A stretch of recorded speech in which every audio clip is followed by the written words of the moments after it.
children's educational programming has gone through quite the transformation during its relatively short lifespan. What started out as shoehorning shallow morals and life lessons into cartoons to divert from the fact they were glorified toy commercials has now blossomed into an authentic focus on teaching kids everything from learning foreign languages to exploring the endless limits of the universe. While a variety of these types of shows captivated younger audiences, it was a live-action television series that ran from 1995 to 1997 called Wishbone that captured viewers' attention in a different way. Starring a Jack Russell Terrier named Wishbone, this peppy pup would go about his daily life as a house pet, commenting on the events around him by way of internal monologue and relating them to some of history's greatest written tales. If that weren't enough already to make for a compelling synopsis, Wishbone would be transported into his daydreams, starring in retellings of classical literature, where he not only speaks and is understood by those around him, but is outfitted in adorable dog costumes to boot. The episodes are remembered fondly, with critics citing the impressive visuals and faithfulness to the stories it's recounting, but more importantly, with fans, many who attribute their love of reading to this small dog's romp through the pages of written history. What many people don't realize is that although Wishbone was cancelled after its 2-season run, it did have a send-off in the way of a 1998 TV movie. Titled Wishbone, Dog Days of the West, this was the last we'd see of our canine hero before he would ride off into the sunset, figuratively and literally. But what is it that makes this hour-long production so special that it was tabbed to cap off the big legacy of this little dog? Let's wag one last tail and read into the end of a series, Wishbone, Dog Days of the West.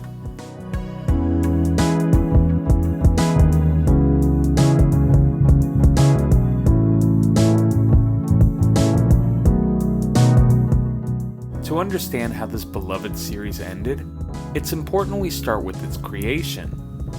With the success of possibly the biggest children's show ever that was 1992's Barney, PBS was looking for a follow-up hit for their network.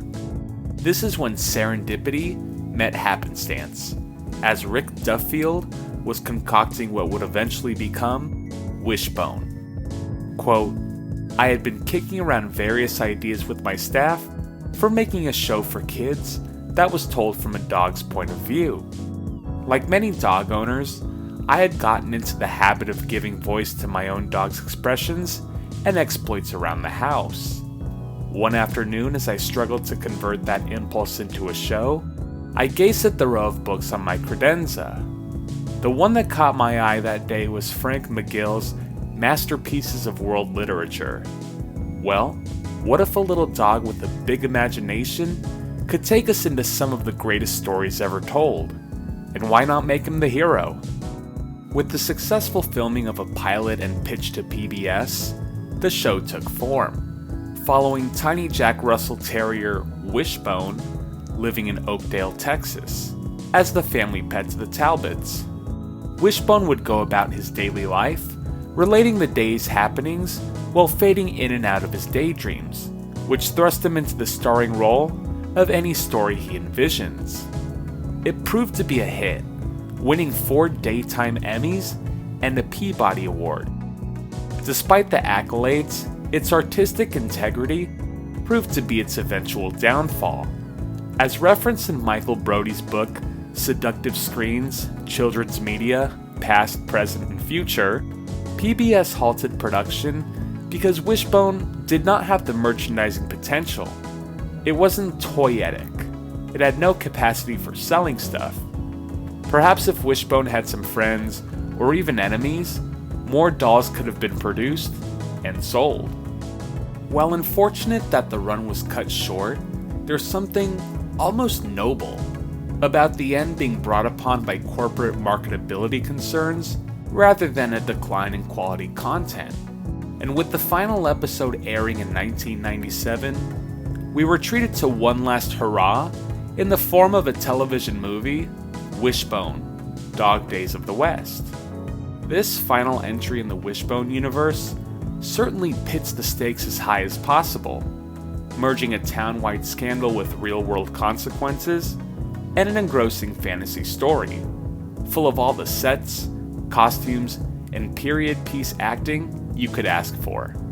It certainly has all the trappings to make this affair his biggest one yet.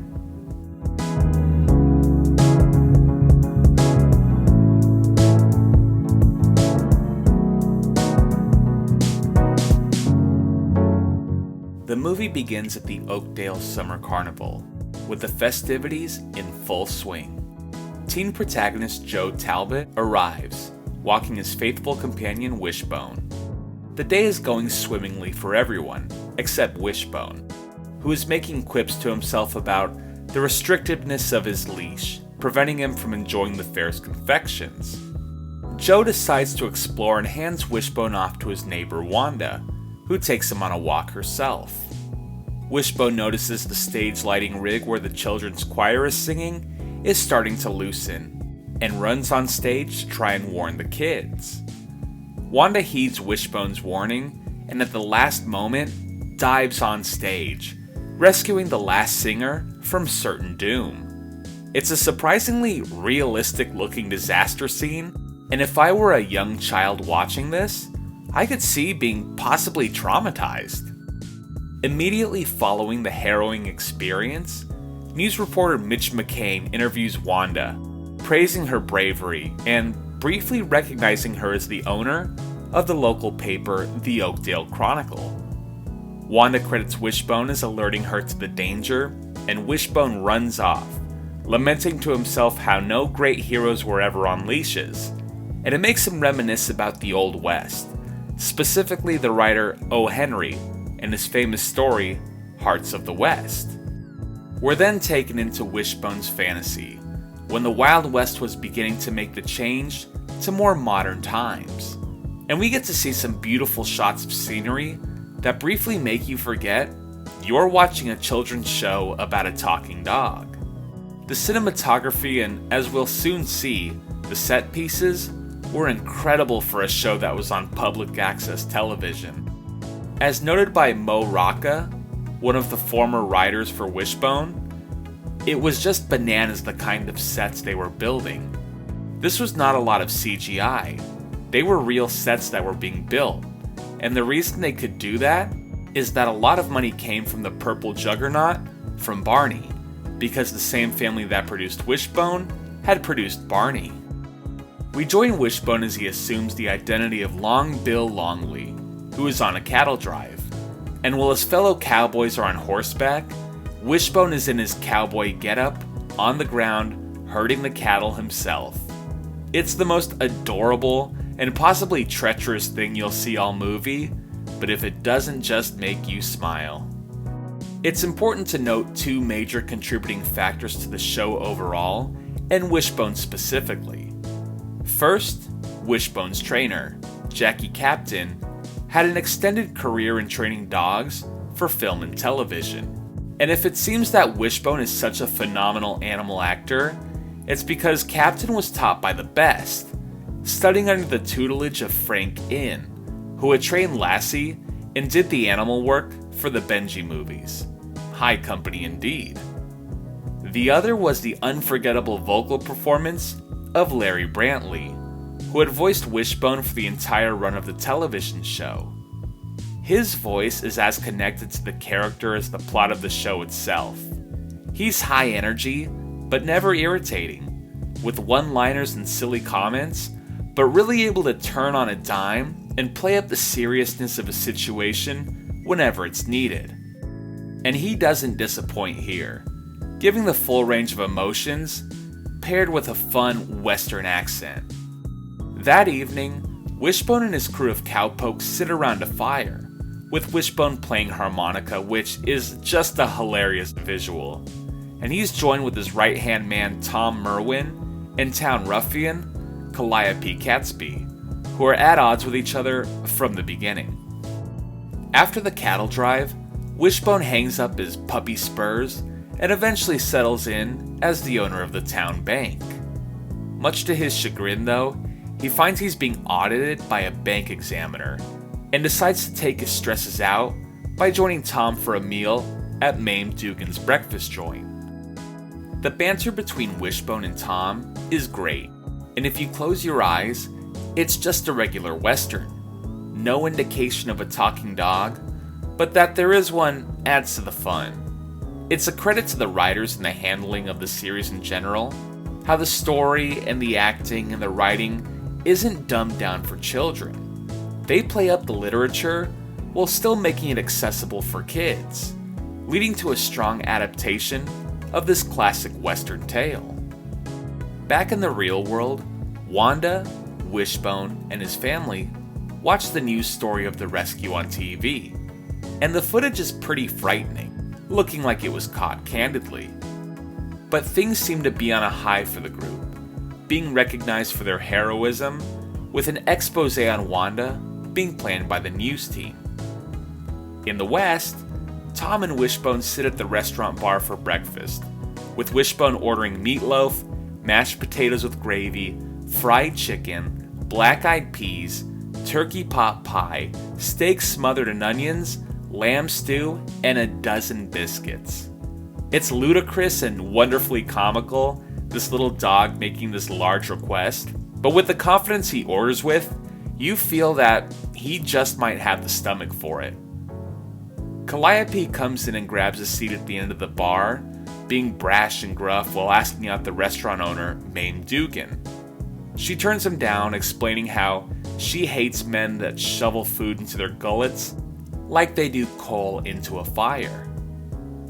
Frustrated that Calliope has ruined his shot with Mame, Tom gets into a war of words with Calliope, causing a cowboy food fight, and I for one love it. It's no gunfight or pistols at noon, but it's extremely earnest in its gleefulness, and completely fits within the tone of this world.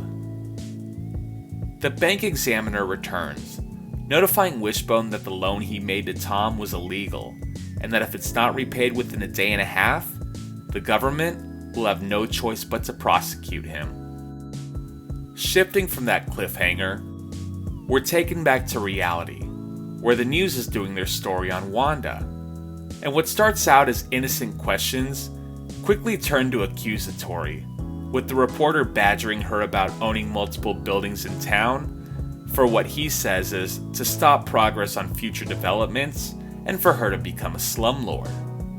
He's slimy and the obvious villain in this story, embellishing facts and twisting them to make news out of nothing, with the next report on Wanda questioning if she's a local hero or town tyrant. I love how things are starting to get dicey in both fantasy and reality, and the trouble will only increase from here. In the West, Tom is desperate to pay off his loan in order to keep Wishbone from going to prison, so he plans to rob a stagecoach. As he hides behind some brush, pulling his bandana up over his nose and gun close to being drawn, he's prevented from the criminal act by being lassoed by Wishbone, saving his friend from making a mistake. After the news clip airs making Wanda look bad, the kids decide to look into the matter in hopes of finding some supporting documents to recoup her image. During this all, Wanda goes back to the newspaper, but is greeted by local mogul Leon King, who informs her not only is she not the rightful owner of the paper, but that he is, showing her a contract that undercuts hers, and ends up forcing her out. The whole scene is a punch to the gut, Wanda trying to show bravery in front of the newspaper staff, but eventually going home and resigning herself to tending to her garden in frustration. She essentially gives up, and seeing this woman who is a pillar of the community being punished for her good deed is debilitating. Things aren't much better back in the Old West though, where Calliope isn't in his right mind, shooting bottles and impressively hitting them with great accuracy. He challenges Tom to a duel, and as the two go back to back with Wishbone set to count paces, Wishbone and Tom run away, leaving Calliope in the street alone. And the way the writers avoid certain violence with a fun and safe alternative is charming to the extreme, while humorous as well. It doesn't feel like a cop-out in the sense that they're making this decision due to corporate censors. It fits in line with the feel of the characters, not wanting to rush to wanton and permanent actions. And though they may not like Calliope, they don't wish any ill will towards him. Calliope gets more aggressive, however, and starts shooting at people, causing the sheriff to deputize Tom and Wishbone, with Wishbone repeatedly commenting that he shouldn't be deputized because he doesn't have a gun. The whole town comes to take Calliope down, and he shouts he won't go peacefully, causing a gunfight. And Calliope proves to be a force, showing his resourcefulness by shooting through the second-story floor and shooting down a sign so it falls and knocks a person unconscious, while keeping the other townspeople at bay. It makes me think, when he's of right sound of mind, he must be quite the handful to tango with if he's this dangerous when he's not functioning at full mental cognition. We're once again returned to Oakdale, where the kids go to visit one of the town elders, who tells the story of a poker game played decades ago, and that during the game, the newspaper company was bet and a contract written up proving that Wanda would be the rightful owner, but only if they found the framed photo the contract was put into. It's a long shot, but at this point, it's her only hope. During the shootout, Calliope's mom arrives into town on the train, making Calliope beg Wishbone for forgiveness and a second chance so he doesn't look bad in front of his mother. In a true act of mercy and a clever twist, Wishbone takes the unconscious sheriff's badge and pins it on Calliope, making it look like he's arresting the sheriff, who now looks like a criminal. Calliope says that if he were an outlaw, he'd use the opportunity to change his ways and straighten out his life. An indirect plea to the sheriff, but it's done really nicely and with genuine remorse. It's a heartfelt scene, and shows you don't need to engage in irreconcilable violence. There's always another way to settle squabbles. It's a good lesson and is consistent with the story and characters, and is a moment that brings optimism. The bank examiner finds Wishbone, and since the debt isn't paid, demands he be arrested.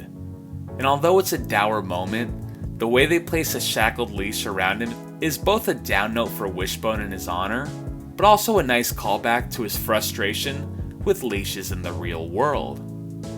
The imprisonment is short-lived, however, as Tom gets the money to repay the loan, and Wishbone is set free. In the real world, justice is served as well, as Wishbone finds the written contract proving Wanda is the rightful owner to the paper. This prompts the news station to correct their story and fix Wanda's reputation, before getting into their next bizarre theory that the Dewey Decimal System is actually a secret alien code, pointing out the fly-by-your-seat reporting that's too busy making news to check if the news they're reporting on is actually correct. Finally, Calliope hands the badge back to the sheriff, but vows to be on the straight and narrow with his life going forward. And with the bankers finally off Wishbone's back, life out west is back to normal. Our story ends with Wishbone and O. Henry riding off into the sunset, with Wishbone's final ramblings being a pitch to O. Henry about an idea for a series starring a talking dog who adventures through books. It's the perfect closeout to the story, and would be the last we ever saw of Wishbone.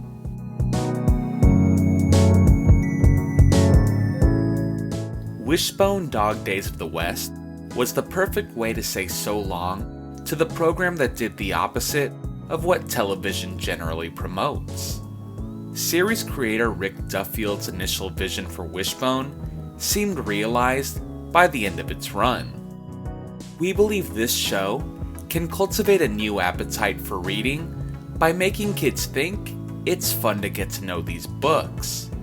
And it's intended to be fun, action-packed, clever, and a way to get their first taste of great stories that can become a valuable educational stepping stone in their lives.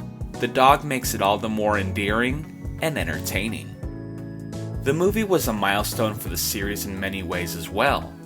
It won a Daytime Emmy for Outstanding Art Direction, and was also nominated for Emmys for Outstanding Costume Design, Outstanding Directing in a Children's Special, and Outstanding Main Title Design, proving that the franchise was going out on as high of a note as ever. If you're looking for a show similar to this, I'd say go watch the series for more Wishbone goodness. But if I had to recommend something most similar to this movie specifically, I'd say The Adventures of Briscoe County Jr. is the closest you'll find. Starring legendary actor Bruce Campbell, it's full of funny characters, Old West hijinks, with a surprising but seldomly referenced supernatural twist. You'll be trading barking for a chin, but I'd say it's a fair trade-off if you enjoy that comical Old West feel. On a somber note, this would also be the last we would see of the animal actor who played Wishbone. Named Soccer, the Jack Russell Terrier who inspired so many young people to fall in love with reading, passed away in 2001, leaving behind a legacy that would undoubtedly honor the many authors whose writings he acted out. And while it's unquantifiable just how successful the show was, it was undoubtedly effective in fostering an environment that encouraged further exploration into classic literature by putting a cute animal on the front of every book. But the movie and show as a whole were so much more than that. They were gateways to higher learning and still are instrumental memories for those who were exposed to it. And that is the extremely satisfying last chapter on the story of Wishbone.